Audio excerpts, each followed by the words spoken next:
Welcome to another edition of Trail Runner Nation. My name is Don Freeman. And I'm Scott Warr, and we are joined once again by one of our good friends. Well, at least according to me, my perception is we're good friends, Alex Hutchinson. He's a friend of the trail. He's been on the podcast 13 previous times. This is number 14. Once you reach 20, you get a green jacket, Alex. So look forward to that. Lucky number 20. I can't wait. He's an avid runner and always shares science and research-backed information that can help us become better runners. He writes for a column for Outside Online called Sweat Science. His latest article is, yes, your sports bra really can restrict your breathing. So I'm looking forward to that one. And you can subscribe. That's the way I get them, so that I don't have to go out and find it every week. I have it emailed directly to my inbox, and that's when I can see my Sweat Science article. So thank you. We're going to do a little bit of a different intro today, and neither Alex nor Don know about this intro. It's going to be a true or false about Alex. Oh. And so I'm going to say a statement. Don is going to guess whether it's true or false, and then Alex is going to reveal whether it's true or false, because frankly, I don't know either. And I've got a 50-50 shot at getting some it of the right. stuff I made up, some of the stuff I may have read somewhere. Maybe I All don't right, even know. are you ready, Don? Yes. Okay, true or false? Alex is a middle and long distance runner and was on the Canadian national team. Well, I know I do. I know you just asked for true or false, and here I am trying to justify. I know he was a very fast miler, and in the 4-minute mile range-ish is what I was what I remember.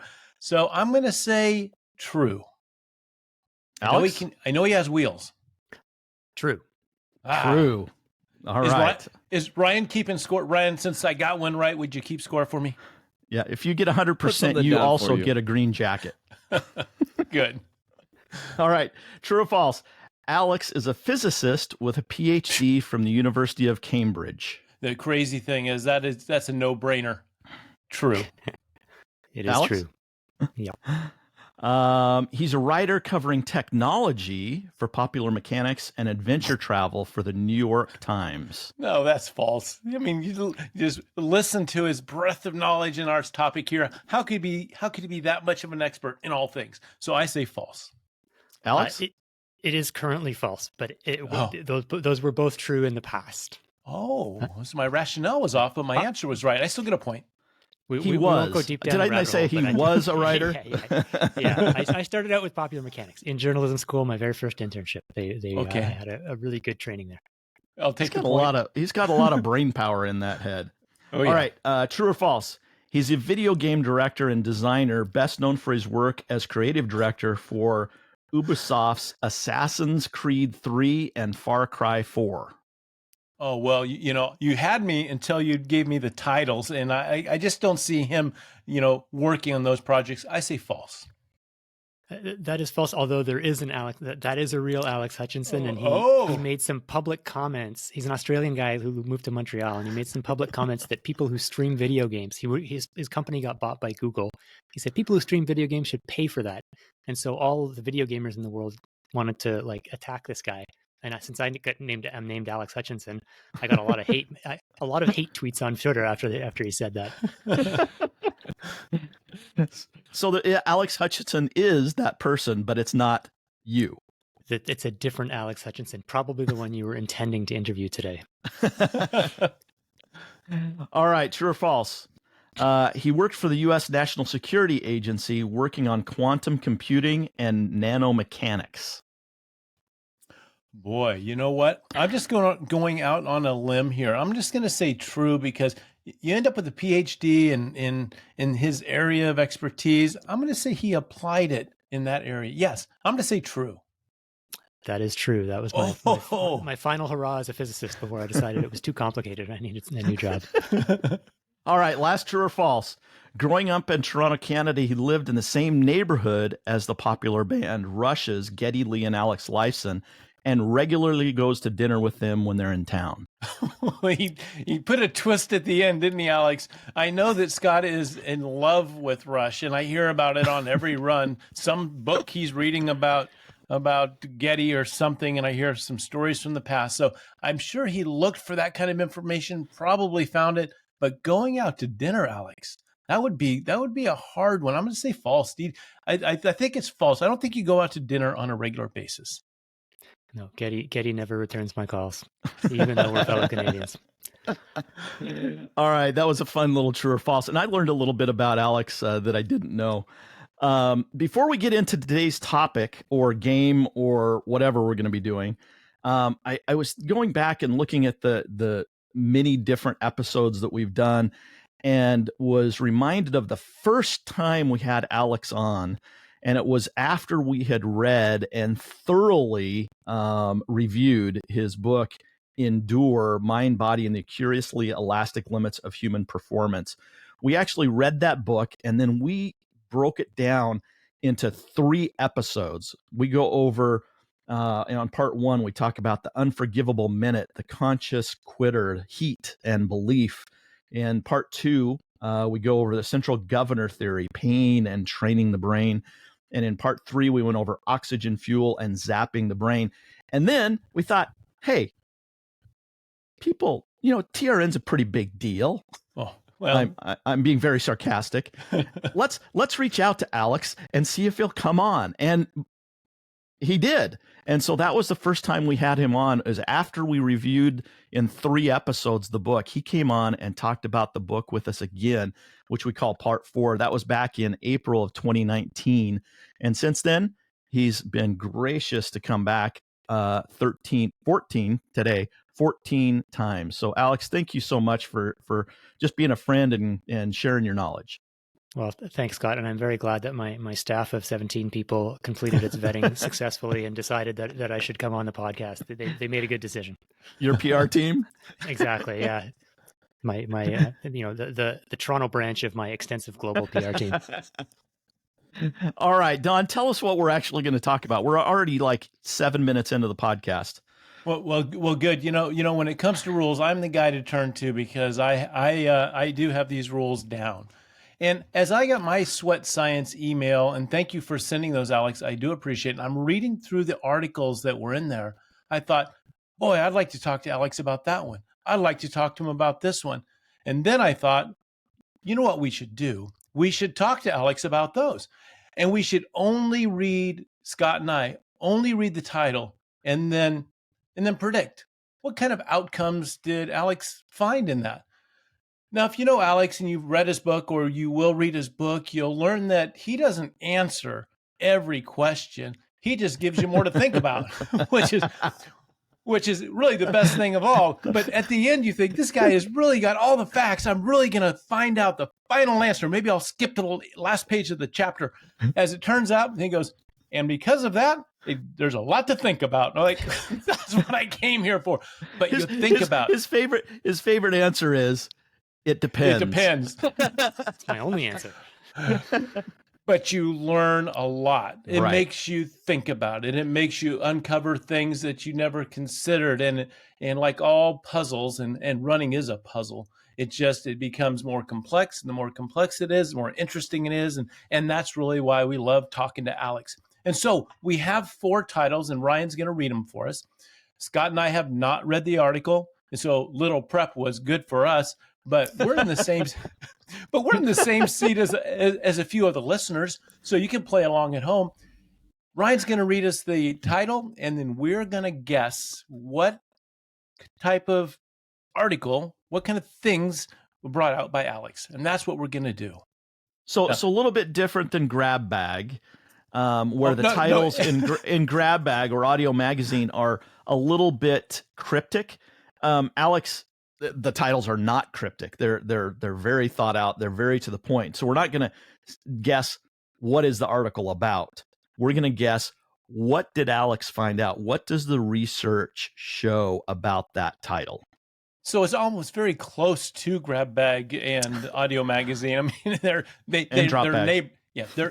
They're neighbors. In fact, they share the same entrance or the same parking lot. All right.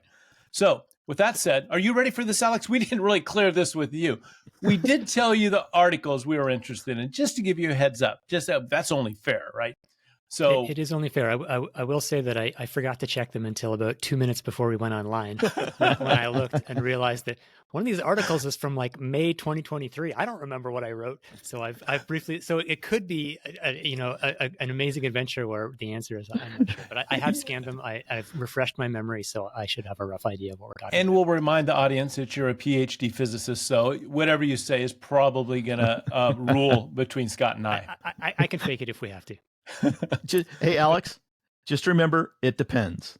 That's right. That's why I can fake it. And wait till you hear our answers, so you're going to be safe. All right, Ryan, I think that's where you step up and get to give us the first title, and you have all of them there, so you can randomize them and whatever you're feeling. All right. Running's latest secret brain ingredient is oxytocin.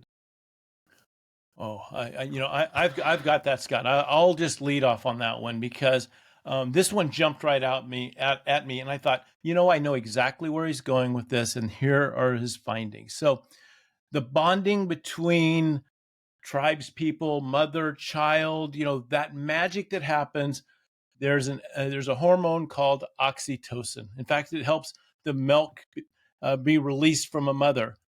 And we wonder why we love the trail so much. We love the community so much. We love the challenge and the victories so much. And they find that oxytocin, that magical hormone that binds communities, happens in our brains when we're out there with our tribe and our people and when we run. That's why those of us that love it as much as we do. That's what I think he's going to say. And I haven't read the article. I'm just guessing. That's my rationale. So you say that it actually oxytocin does help us become better runners. Well, and better people, Scott. Yeah. And possibly better humans. Yeah. I don't know that much about oxytocin, but I think that it's probably not as big a player as people think it is. I think that there's other hormones and other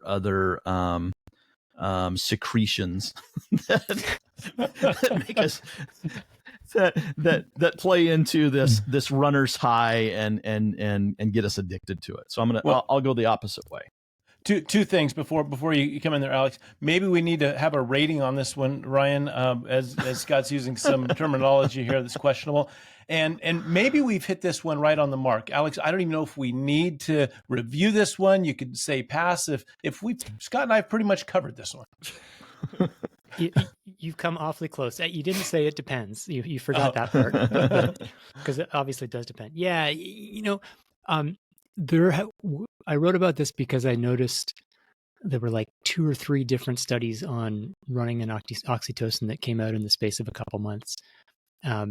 None of them on their own were like, wow, we've solved the brain chemistry of running. It's like, okay, if there's like 3 different research groups all exploring this question, it must be interesting. I think Scott's point,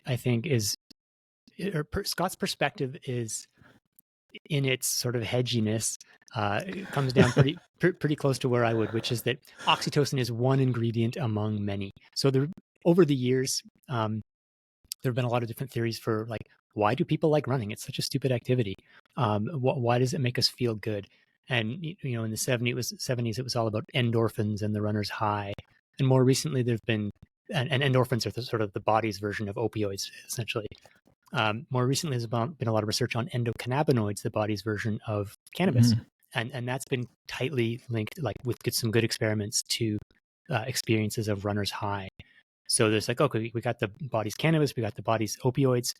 There have been other studies that connect running to increased levels of serotonin, which can be related to mood, levels of BDNF, which are associated with brain health. And even there was a recent study that found suggestions that brain levels of GABA were elevated. I won't tell you what GABA stands for because I can't remember, and I don't really know much about GABA, except that the implication in this study was that GABA is sort of like the brain's version of ketamine or something like that. And that, so all these drugs of abuse have internal analogs, and they all seem to be produced by running. So oxytocin is something that we can add to this cocktail. And so there've been a couple of studies. One of the studies I wrote about was in mice, and so it wasn't about running; it was about swimming. But we can make allowances for that. They basically found, and with mice, not to get too gruesome, but you can actually see what's going on in the brain because you can sacrifice some of the mice at the end of the study. And so they found that putting mice through a training program and through exercise does increase levels of oxytocin in their brain. And that's associated with things like a reduction in anxiety and a reduction in depressive symptoms in the mice. And you can also give mice an oxytocin antagonist, something that makes oxytocin not work in their brains. And if you do that, then some of those benefits are wiped out. So they go through the training program, but they don't get the antidepressant and anti-anxiety benefits, which is suggestive that it's not just a coincidence that the oxytocin is what's providing some of these mental health benefits, if we can talk about mental health in mice, which is a little bit of a reach. Then there've been some other studies that try and figure out, okay, does this happen in humans too? And that's harder because you can't measure what's going on in the brain of a human. You can measure what's going on in the bloodstream of a human, but you don't know if that's because oxytocin, recent study actually found that oxytocin is produced in human sweat. So you're out there sweating, there's actually oxytocin being generated at the surface of your skin. So lots of cells can produce oxytocin. So if you have high oxytocin levels after a workout, you don't know if that's related to your brain or whether it's just some other organ in your body that's producing oxytocin. And so they did a really invasive study, some researchers in Denmark and Japan, where they were measuring the blood the blood flow going into your brain and then out of your brain, checking the oxytocin levels and seeing if there's a difference, whether there's is oxytocin being produced in the body and going to the brain, being produced in the brain and coming out of the body, vice versa. Short answer is they couldn't really tell. They didn't really get it depends. It depends. It depends. But it's sort of they definitely saw increased oxytocin levels, and you can sort of surmise that probably more oxytocin is being generated in the brain, and it probably has something to do with some of the mental health benefits. And so to me, going back to what Dawn's guess was, I'm really interested in this going forward to find out not just does running make us good, but what about the social aspects of running? Because oxytocin is really implicated in social bonding and things like that. Is this why training groups can be so much fun? Or not? I mean, it's not going to be that simple. But is this something that contributes to the sense of team togetherness when you exercise, including running with other people? So I don't think oxytocin is the magic formula for running. As Scott said, it's one of the ingredients. But as Dawn said, I think it may be something that we haven't really talked about before, that's something that happens when we run. Interesting. I'm curious, and is oxytocin levels or production capabilities different male to female? Do you know? Women usually have a more of a bonding characteristic to their sex, and so I'm just wondering if maybe that's something that plays here. Well, it's definitely so. Oxytocin is plays a huge role in like mother-child bonding and breastfeeding and things like that. That's something especially breastfeeding, not something super relevant to men. So there are definitely differences. I don't know.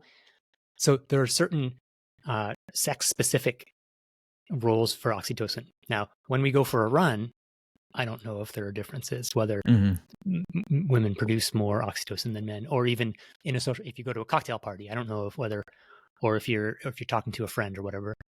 I actually don't know the answer to that, but it definitely does manifest differently in some contexts in men and women. Interesting stuff. Yeah, a lot of the medications or drugs that are taken to affect our body.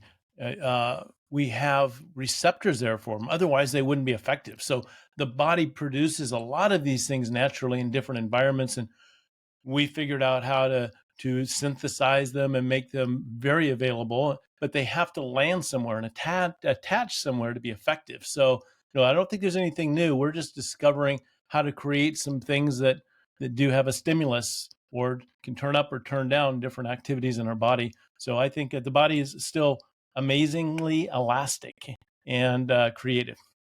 Yeah, and it's nice plug. Yeah. That's the subtitle of my book. Now that you mention it, thought I'd work it in there.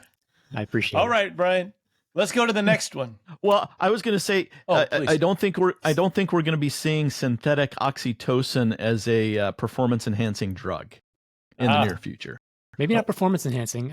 We'll see whether it's a drug of pleasure or abuse. I'm not sure. It's definitely, yeah. I don't know enough about oxytocin to know what its potential is, but I have a feeling it's going to be something we hear about in the next decade. People are going to be doing stuff with it.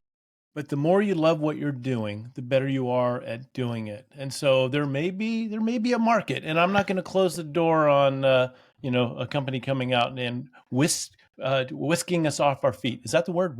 Whisk? No. Mm-hmm. Something like that. Something like that. Sweeping us. I'll just say sweep us off our feet. Whether you're using a full-size broom or a whisk broom, either way, you're off your feet with oxytocin. Help me here, Ryan. Get me out of this thing. All right, the next one.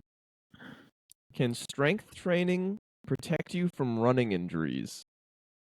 I got this one. This one because we've had Jason Fitzgerald, who does the strength training podcast, on our podcast before, and he's the one that has motivated and inspired me to get back in the gym so that I can strengthen my bones, strengthen the soft tissue and all the muscular tendons and all that sort of stuff around. So I'm going to say abso-freaking-lutely, strength training is great, especially as you start getting older.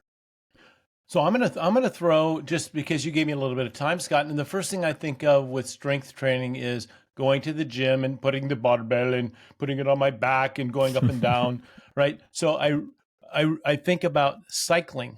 And when I started incorporating cycling into my training, my quads became stronger in a different way, and they supported my hamstrings. I felt like a complete unit.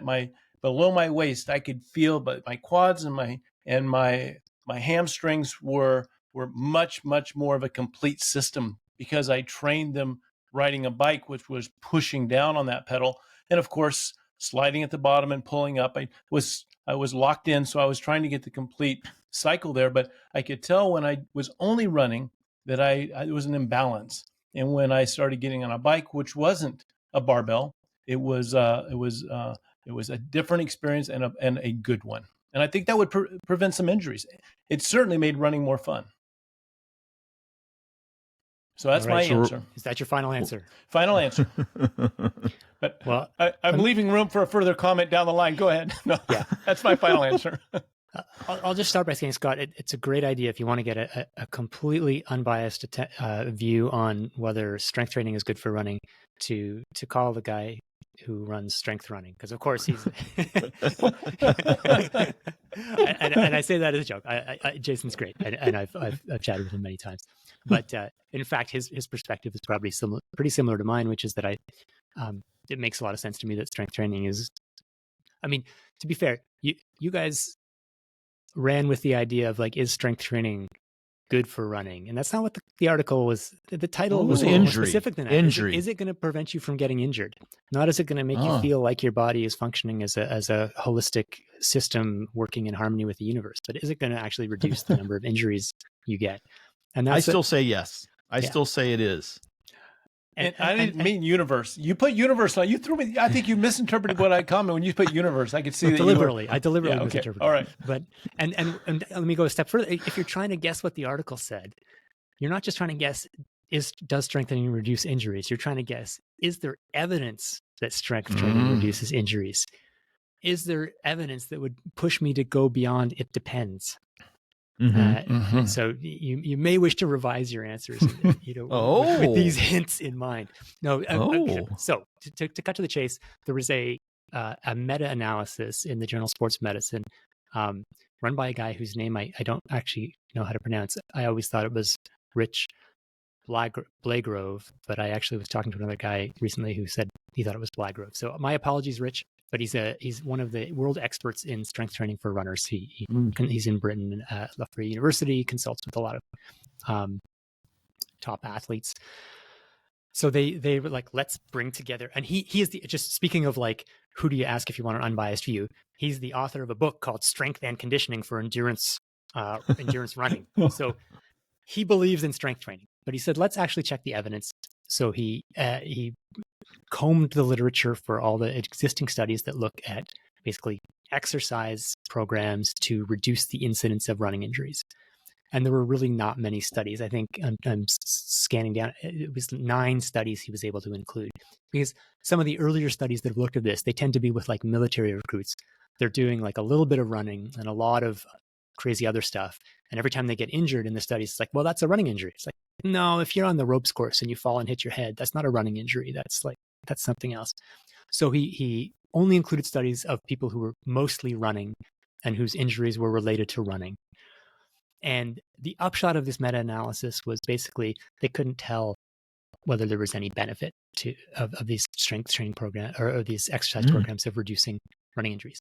Now, that doesn't mean that it doesn't work. It just means that there's not a lot of evidence out there, which is true for a lot of things that we think are logical. And the types of exercise programs that they tested, there was also a big variety of things. Some of them were like plyometric type stuff, bouncing and hopping and stuff. Some of them, there were very, very few doing just traditional strength training. But one of the ones that had the best or the most encouraging looking results was actually foot muscle training. You do things like foot doming, and the idea was this was a buzzword a few years ago. You're trying to strengthen your foot core to give stability. I don't think it really caught on. It was hot for a couple of years, but the idea is if you're stable and strong on your feet, then that extends up through the whole dynamic core and puts you in touch with the universe and all that. So the answer is no, we don't really know for sure. Now, if you're asking me for my opinion, it makes sense to me. I had a hamstring injury last fall, and I've doubled down on trying to strengthen, do lower body strengthening, because I think that'll help prevent me from tweaking my hamstring again next fall if I'm ramping up my training again. But yeah, the evidence isn't as good, or isn't as clear as suggested, even for just plain old vanilla going to the gym and doing weights. And so that isn't an argument for. There are other reasons one might want to do weights. Probably the top for me is like successful aging, keeping muscle mass off. There's also there's much stronger evidence that strength training makes runners more efficient, so you burn less energy and presumably go faster as a result. But as to whether, and there's also good evidence that strength training reduces injuries in sports like soccer, where there's explosive movement, like sprinting and stuff like that. But the classic overuse injuries in long distance running, whether strength training actually does reduce injuries, makes sense to me. But there's not, the evidence is weak, and in conclusion, it depends. Sometimes intuition is in front of science, where we haven't gathered enough. There's too many variables out there to get a clean answer on something like this. And so it's hard to make an isolated case where this group is strength training only, this one isn't. And what have they done in other activities in their lives? What kind of body type do they have? On and on. How clean is their form? And so there's so many variables. It would be difficult to get an answer that would satisfy a PhD. So we've got to read the room, Scott. We've got to look at the titles and we've got to think, let's read the room. We have a PhD that's looking for evidence. That's where we missed on this one. We just didn't read the room.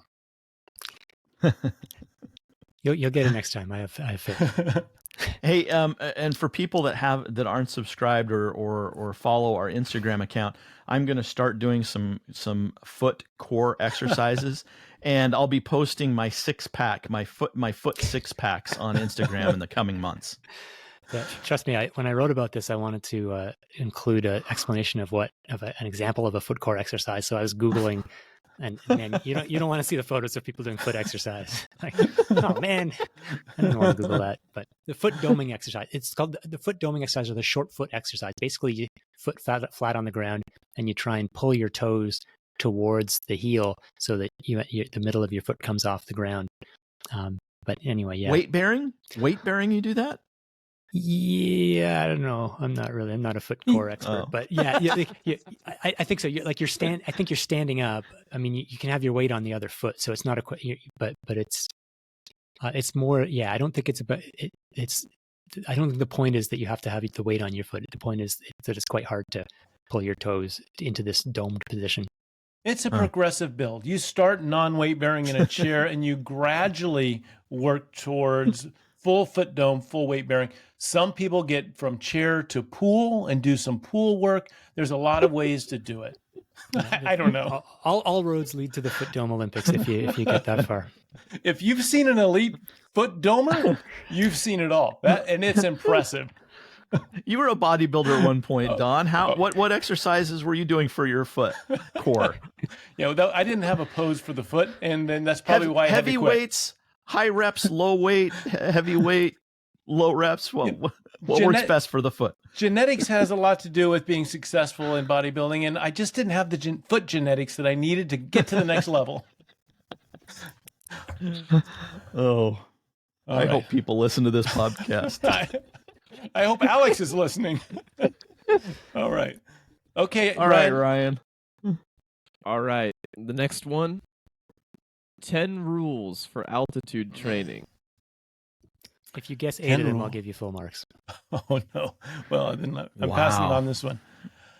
We've talked a lot about, Scott, we're going to have an on-air, meeting here with, and we realize that Alex is present, and we're hitting the record button. We've talked a lot about altitude, and it's very interesting because there's a lot of time that low landers have to go race a race that's up top, and so we have to find strategies to go out and do it. So it's always of interest to us and to the runners that have to do that.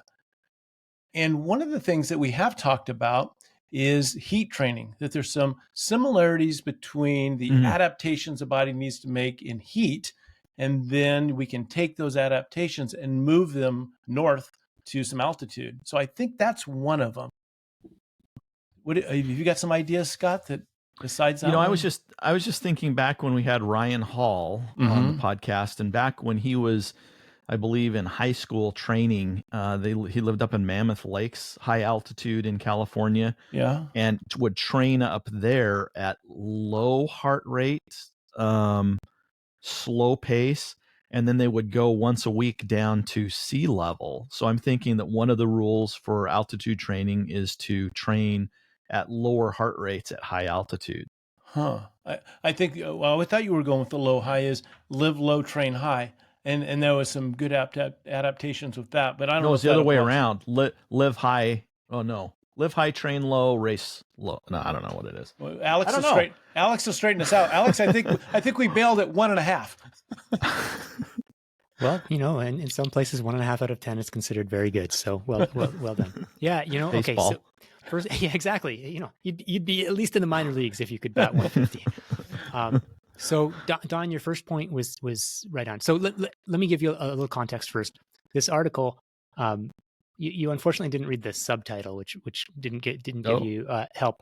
This was an article that was it was the 25th anniversary of the original paper on something called Live High, Train Low, which is an altitude training protocol similar to what Scott, more or less along the lines of what Scott was saying.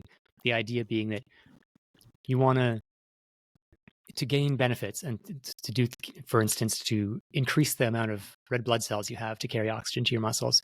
You want to live at high altitude. You want to spend as much time as you can in thin air, because then your heart and your whole circulatory system is working harder to deliver oxygen to your muscles because there's less oxygen. So it adapts in several ways, including by creating more red blood cells. But if you try and do your running up there, you find that you can't run as fast as normally because there isn't as much oxygen.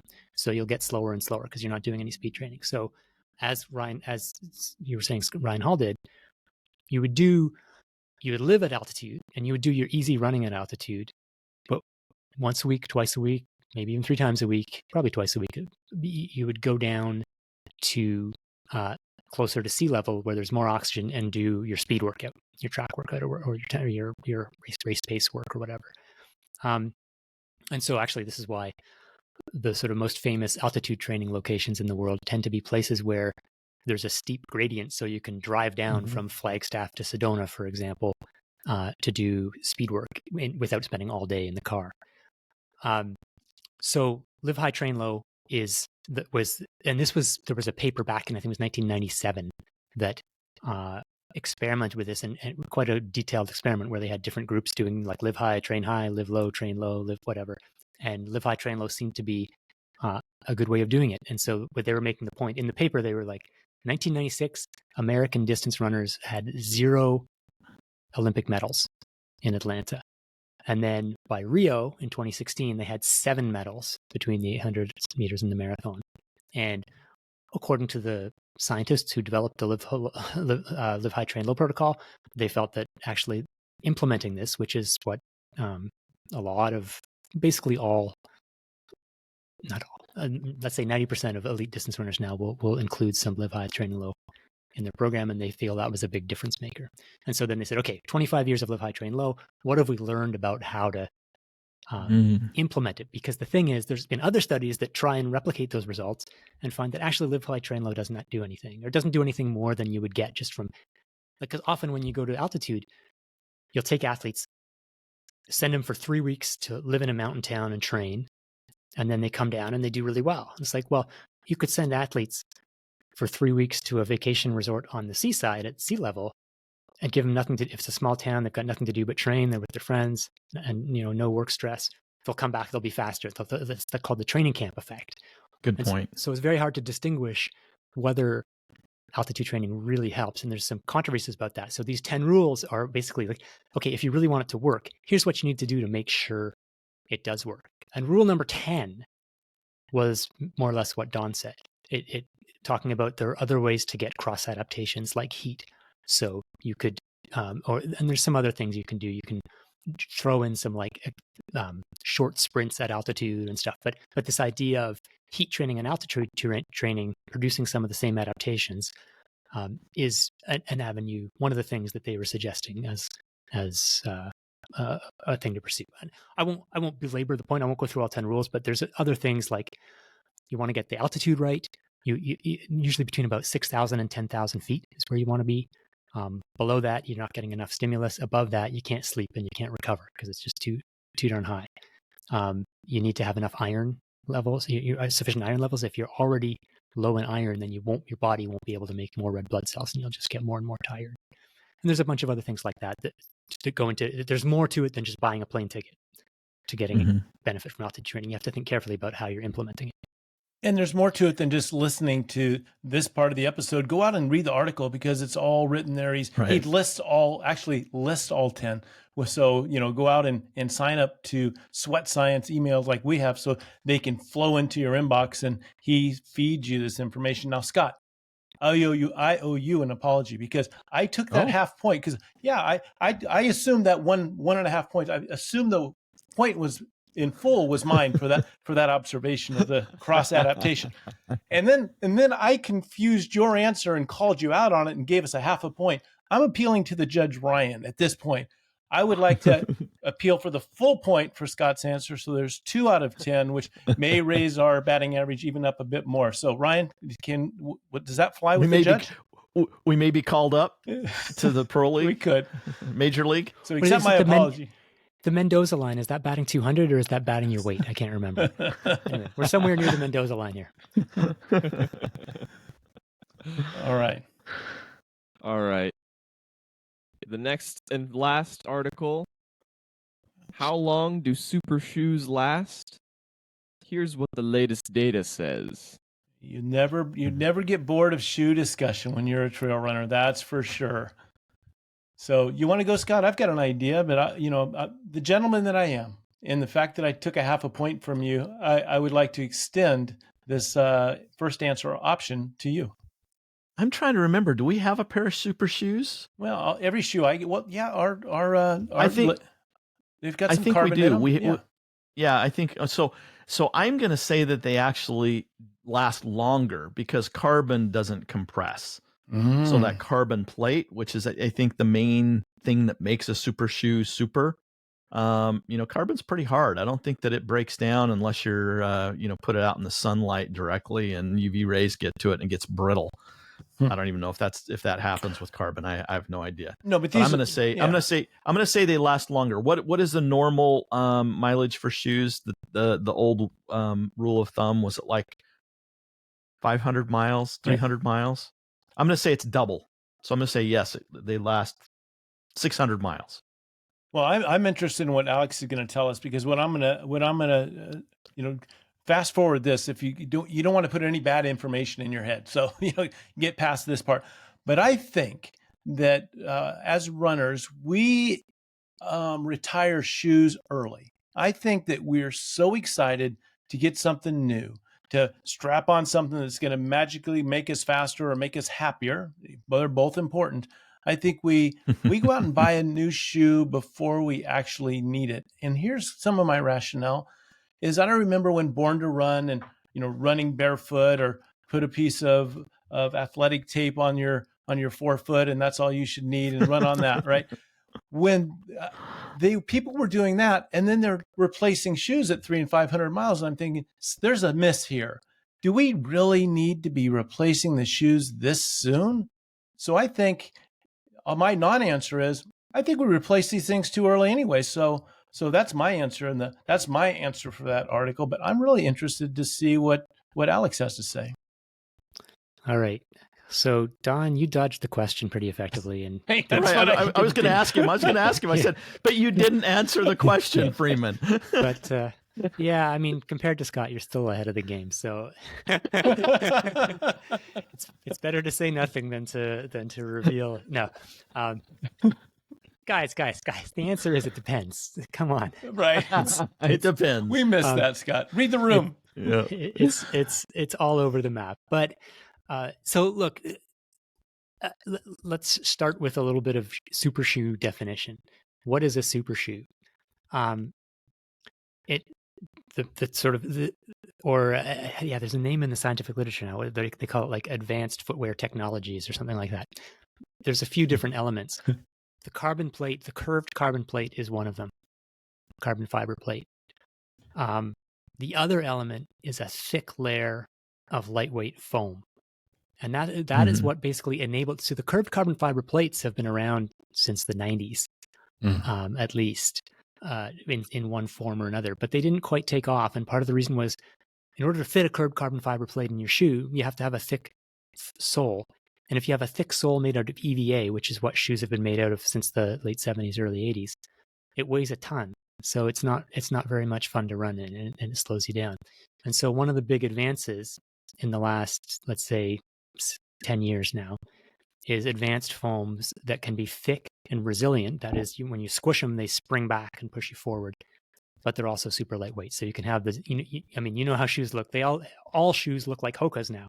They all have these big heels and that are these big soles. And that's because the foams are so light that you're no longer paying such a big penalty. The problem with these light foams, at least people have speculated, is that they won't be as durable. You've got these super ultra light, not very dense foams. They're going to get compressed, and once they get compressed, they're no longer going to spring back and give you the resilience you need, and so the magic of the shoes is going to evaporate. And in fact, I think the magic of the shoes, scientists don't know whether it's the plate or the foam or both or neither, but the foam's a big part of it. You need the foam to be springing back. And so the sort of scuttlebutt among marathoners when the first generation of super shoes came out was like, you can get 100 miles out of them. You'll get do a couple of long runs and then one marathon and then you're done. That's easy to say if you're sponsored by a shoe company. Right. That's harder to say if the shoes cost $300 and if you look at them wrong, you need to buy a new one. So that's why it was interesting to see some data. So the study that I wrote about was it was some Spanish researchers who basically took one traditional shoe and one super shoe. I think it was made by On. So we don't know. I'll come back. Well, okay. I'll just digression to say, not all foams or shoe foams or midsole foams are created the same. So it's like this is the problem of what I'm going to tell you. It's like I'll tell you what one shoe did, but it's every company has their own trademarked foam, and so we don't know which one. And everyone can decide the balance between weight and resilience and durability is different. So in this particular shoe, which was a prototype made by On, they took a regular shoe and a super shoe. They did a test of what's your running economy? How efficient are you? And then they had people run 280 miles in them and come back and test again.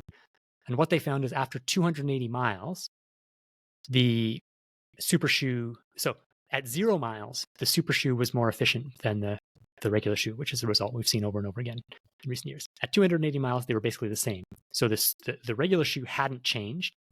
The super shoe had lost its magic at 280 miles. So I saw that result and I wrote about it. But I then actually had talked to a few researchers, and there's a guy, Dustin, I don't know how to pronounce his name, Jobert, I think it is.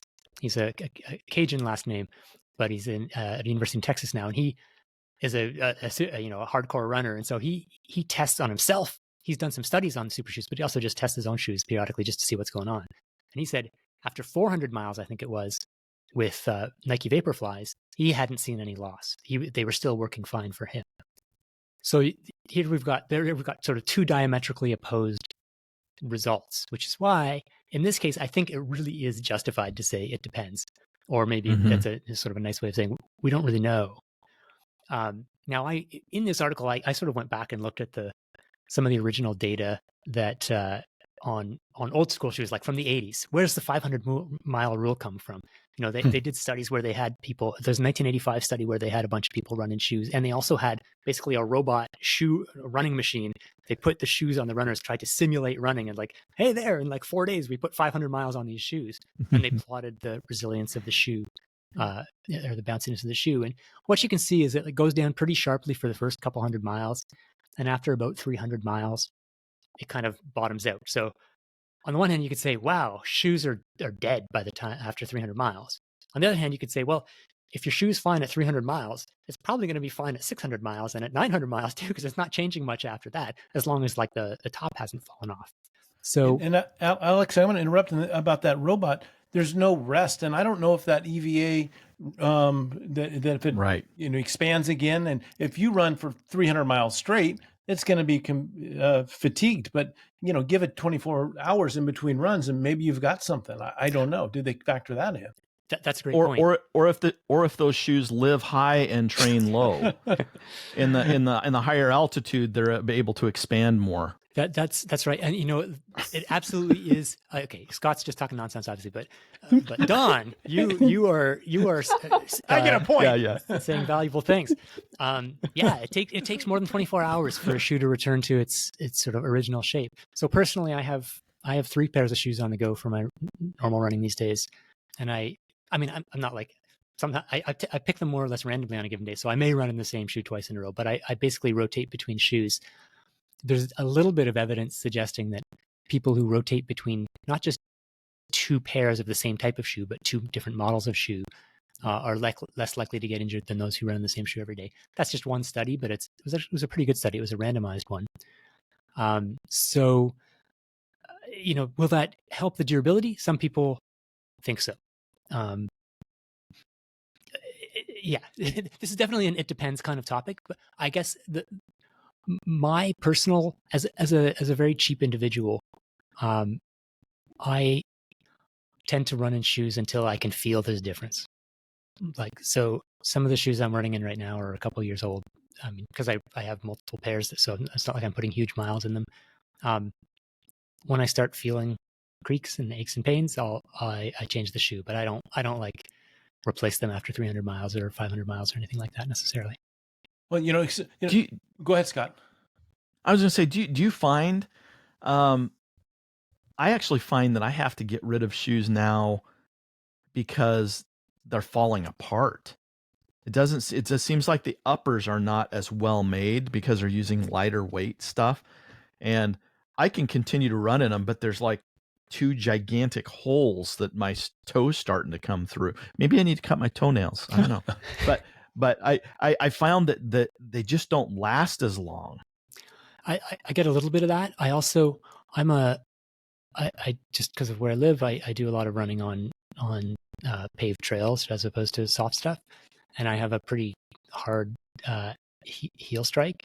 And so I wear out the heels of the shoe. And so I'll be able to see that there's like a diagonal missing slice of, or compressed or worn off slice at the heel that will affect the angle of my foot when it lands.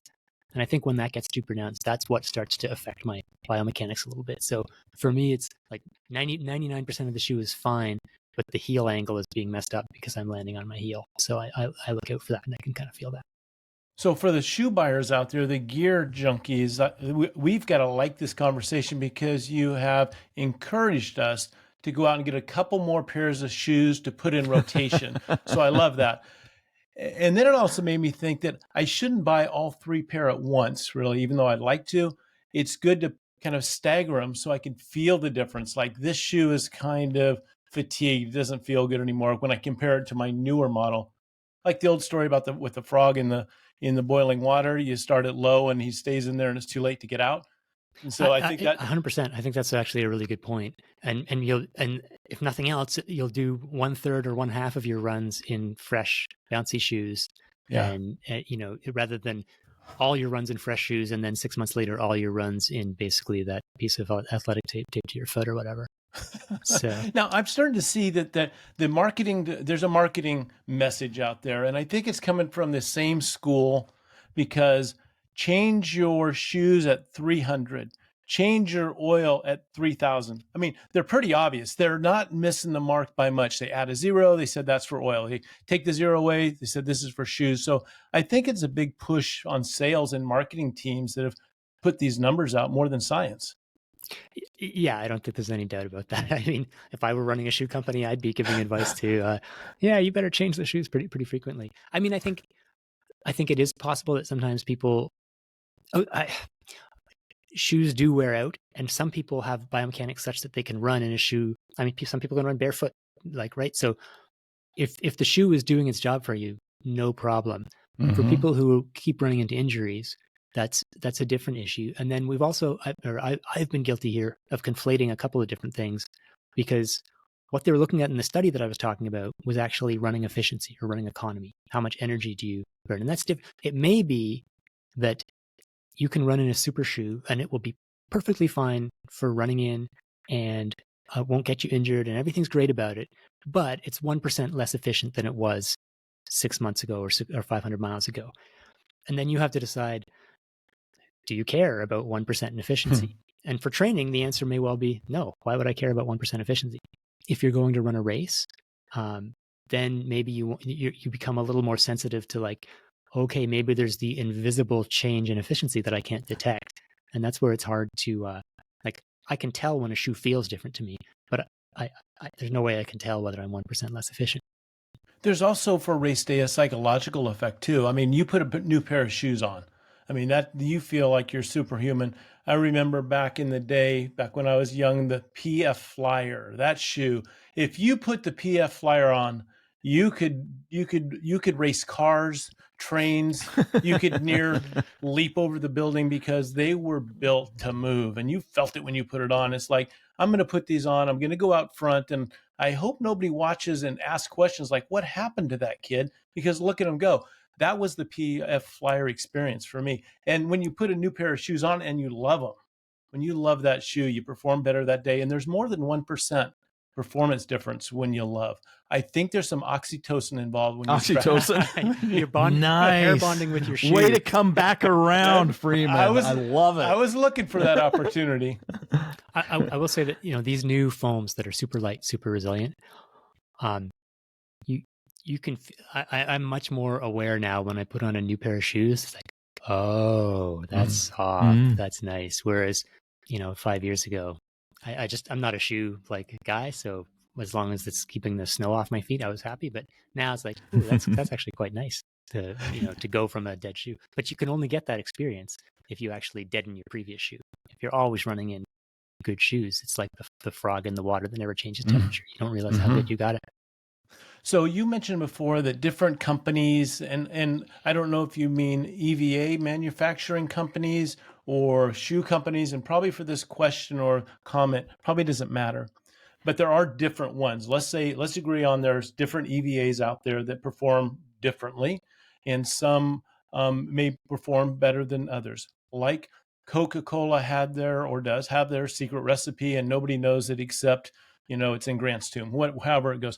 That the Kentucky Fried Chicken has their recipe for their fried chicken, and that's what is differentiating factor for them. Is there somebody, a shoe company, leading the way? Like, if people knew that company owns EVA technology. They're the best. They're the lightest. They're the most springiest. Who's the who when it comes to shoes? Yeah. So first of all, EVA is done. It's the new technologies are PIBA and TPU, thermoplastic polyurethane or something. I'm not a chemistry guy, but yeah. So the basically Adidas Boost was the kind of trailblazer about 10 years ago. That's a TPU foam instead of an EVA. And then when Nike brought out its Vaporfly in 2017, I guess it was, they were using a PIBA foam. Now, they don't make the foam. They were buying it from a company, I believe, in Germany that was making child safety seats for cars. The challenge is, so I think Nike then locked up an exclusive deal with this manufacturer so that they wouldn't sell it to anybody else. And they also presumably tried to get some patent protection and stuff. So part of the problem is, can you figure out what they're doing? And the other problem is, can you do it legally, or can you supply, can you source some of this foam? So all the companies have their own trademarked foam, which they're sourcing from somebody else, which they've tried to make the characteristics as good as possible, or they've chosen what sort of trade-offs they want between price and weight and durability and things like that. Is there a leader? Between 2017 and let's say 2020 or so, 2021, Nike was in the lead. None of the other shoes could quite match them. The sense now is that most of the shoes are now more of a level playing field. Although there was a big study by the guy in Texas I mentioned, Dustin Jobert, who compared different models, and there were basically some like 3 or 4 brands that were equivalent, and then there was a sort of second tier of brands, and then there were a couple brands that were at the bottom. I won't call it any names because I'm sure they're still innovating, and this is based on their shoes 2 years ago. But sorry, that's a long-winded answer. But Nike was ahead. Now you can get from a lot of different brands, different shoes that'll do different things, but all with good super foams. Nice. Technology is always moving the sports forward. At least it has so far. For better or worse. I'm curious. I think I've run across this, and it's been years, so I don't know. Some of the wearable watches and maybe some of the Stravas or whatever, you can put in there when you purchased your shoe, put a date on there, and it will track the number of miles that you run in those shoes. Have either of you done that? I've never done it. So back in the day when I was young, I kept a pencil and paper log, and I would write down each shoe, whatever shoe I was running in that day, and I would keep a running total of how many kilometers exactly were on that shoe. And and I did workouts sometimes where I did a warm up in trainers, and then switched to racing flats for a tempo section of the workout, and then into spikes for the end of the workout. And on my training log that day, I would have 13 kilometers in the New Balance whatevers, 6 kilometers in the racing flats, half a kilometer in the spikes. Because that's and that to cut a long story short is why I don't do it with Strava, because I have too much of an affinity for data. I realize I need to step away from the obsessive calculations. But yeah, lots of digital training logs will let you do that, and they'll tell you exactly how many how many miles you've got on each shoe. Have you written the dates of purchase on your 3 pair that you rotate through? I have a Sharpie that you write on those. I've gone to the other extreme. I now know nothing. I'm sort of blindfolded. I don't keep track of anything. But I can sort of the shoes I ran in this morning have like a blood splatter on the toe. So I'm like, those are the shoes I was wearing when I fell down a trail in Arizona a year and a half ago. So I don't know whether my shoes I change out because I don't think that they're working anymore. I think I change my shoes out thinking I need a little something to get me motivated to get up tomorrow morning. I think I'm going to go buy another pair of shoes. And that's probably 6% right there. Yeah. So shoes are sacred in the fact that, at least the way I've used them, if I have a set of trail shoes and they are exclusively for trail, I will not wear them to the store. They're not for other activities.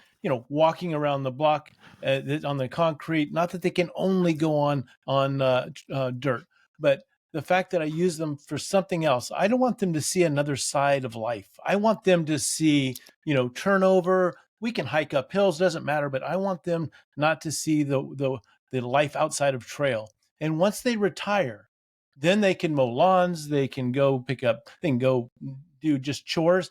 But until then, they are an elite piece of footwear that only sees trail. Are you like that at all, Alex? Do you have an exclusive privilege for your favorite in-use shoe in your 3 rotation?